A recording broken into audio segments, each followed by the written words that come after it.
Taken this flower, now if I was to create a stencil out of this, I have to make sure it's in separate bits and cut out all of these sections separately. If I don't, if I go all around the outside, I'll lose all of this detail on the inside. So we have to make sure that all of these pieces are separated. And the best way to do that, the easiest way to do that, is to take a pen of a different colour and go over it and make sure that you've got completely different segments before you start cutting and reproducing your image. Okay, so the first thing I'm going to do is to take this bit here and make sure that is a separate piece. Okay, this bit here. It's really important that these pieces don't touch, because if they do, your little bridge here will end up collapsing and breaking. So you've got to leave a little bit of a gap. Okay, I'm going to go around this section here, and I'm going to take this section here. You don't have to follow it exactly.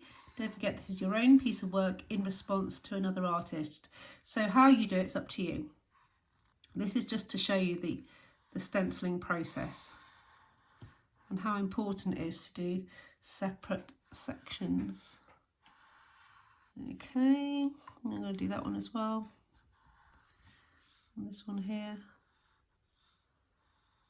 Okay.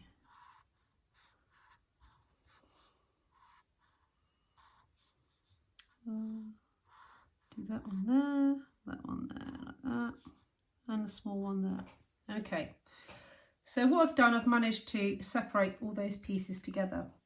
The next thing I want to do is to redraw my image so that I've only got those lines, and then I can start to put it onto stencil card. To do that, I'm going to lay a piece of paper over the top, like so. From here, I'm now going to draw through it again, making sure that we've got crisp lines and we know exactly what we're going to do. So again, I'm slightly changing it as I go along, that's up to me. You're just making your own stencil now, so how you do it is completely up to you. It's called artistic license.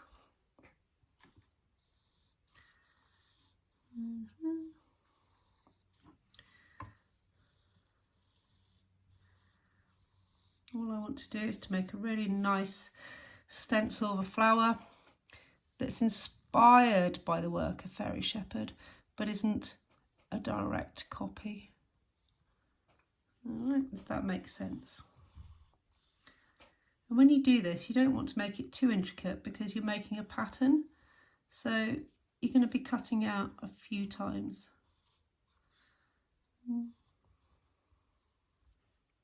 Okay. So I'm happy with that now. And just to make sure I know which pieces are going to be cut out, I'm going to go in and colour them in. Okay.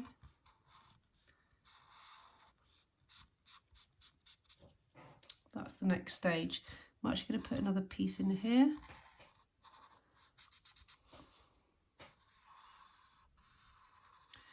That way I'm in no doubt which bits need to be cut out and which bits can stay in the card.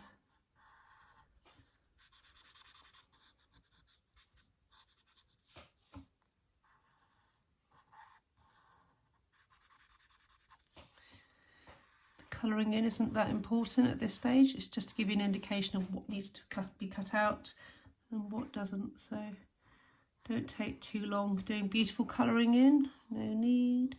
Whoop. Okay.